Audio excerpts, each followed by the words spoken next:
Om Swastiastu. Perkenalkan, nama saya Diumadir Resnari Mbau, nomor absen 7. Perkenalkan, nama saya Fadila Fasa, nomor absen 9. Perkenalkan, nama saya Iketut Jomjartawan, absen 14. Perkenalkan, nama saya Made Hanum Yesuci, nomor absen 20. Perkenalkan, nama saya Kamala Silka, absen 27. Perkenalkan, nama saya Niputawi Maharani, nomor absen 33. Pada video ini, kami akan mempresentasikan laporan hasil wawancara dengan produsen makanan awetan di Kabupaten Klungkung, tepatnya dengan produsen telur asin. Telur asin adalah telur yang telah mengalami proses pengawetan dengan menggunakan garam, sehingga mampu bertahan lama. Bahan utama pembuatan telur asin adalah telur bebek. Lalu, bagaimana proses pembuatannya? Mengapa telur yang dipakai dalam proses telur asin itu harus telur bebek? Berapa lama telur asin dapat bertahan lama? Kami melakukan kegiatan wawancara pada Jumat 14 Januari 2022 dengan tujuan 1. Memenuhi tugas prakarya dan kewirausahaan kelas 10 MIPA 7. Yang kedua, menambah pengetahuan seputar salah satu makanan awetan, yaitu telur asin. Yang ketiga, mengetahui prosedur telur asin di Klungkung. Dan yang keempat, melatih sikap disiplin dalam berinteraksi dengan masyarakat.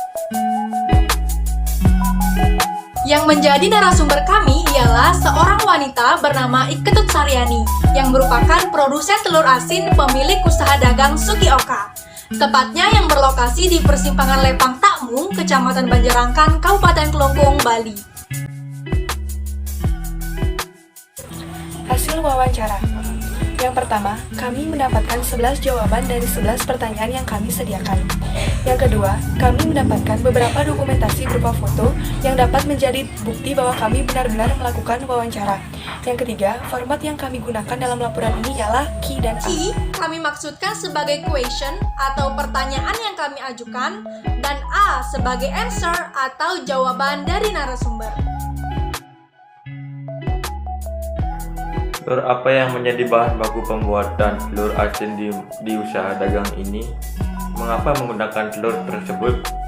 Di sini kami menggunakan telur bebek. Selain karena beternak bebek petelur, kami menggunakan telur bebek karena telur ini memiliki kelebihan dari telur lainnya, di antaranya. Baik, yang pertama, ukuran telur bebek lebih besar dibandingkan telur ayam. Yang kedua, pori-pori yang ada pada telur bebek juga lebih besar sehingga larutan garam bisa lebih mudah masuk ke dalam telur. Yang ketiga, cangkangnya juga lebih tebal sehingga jarang sekali ada telur yang retak ketika proses pengolahan.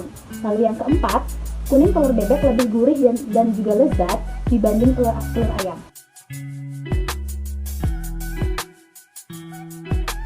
Kami melihat ibu melumuri telur dengan pasta batu bata. Fungsinya apa sih, Bu? Remukan batu bata itu berfungsi agar garam yang kita berikan cepat meresap ke dalam telur. Batu bata juga bisa digantikan dengan abu gosok, tapi karena di sini batu bata lebih mudah ditemukan, jadi kami menggunakan batu bata dengan tujuan yang sama.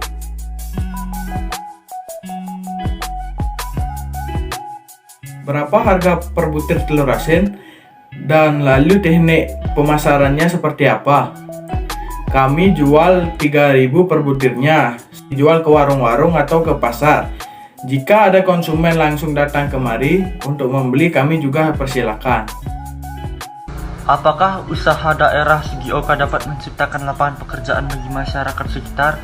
Ya, di sini kami memperkerjakan beberapa pekerja sehingga dapat mempermudah kami dalam proses pembuatan dan proses pendistribusian telur ayam maupun bebek. Apakah motivasi ibu dalam memulai usaha telur asin ini? Pada awalnya, kami hanya menjual meri atau bebek dan ayam potong. Tapi setelah kami pikir-pikir, telur-telur bebek yang dihasilkan pasti akan lebih mahal jika kami olah terlebih dahulu menjadi telur asin. Karena itu, kami juga mulai memproduksi dan menjual telur asin untuk meningkatkan nilai jual telur-telur bebek kami. Dan memang benar, terdapat perbedaan penghasilan yang kami dapatkan. Ki, apakah terdapat kendala dalam berbisnis? Namanya juga berbisnis, pasti ada saja kendala dan hambatannya. Tapi dalam proses pembuatan sih tidak ada, karena bahan-bahan yang mudah didapat dan tekniknya juga cukup mudah.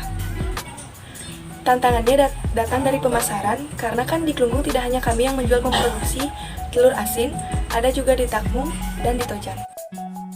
Lalu, bagaimana Ibu menghadapi tantangan tersebut? Apa motivasi untuk terus maju? Kuncinya hanya ada 2. Jangan pernah menyerah dan selalu berikan produk kualitas terbaik. Pada awalnya, telur asin kami kurang diminati oleh masyarakat. Tapi kami tidak pernah menyerah dan terus belajar. Apa ada yang kurang dari telur asin kami? Apakah rasanya kurang enak? Kami terus mencoba dan akhirnya bisa diterima masyarakat sampai saat ini. Jangan sampai memberikan kualitas buruk kepada konsumen, meskipun itu menguntungkan kita. Karena sekali saja kita curangi konsumen, maka kita tidak akan bisa dipercaya sampai kapanpun.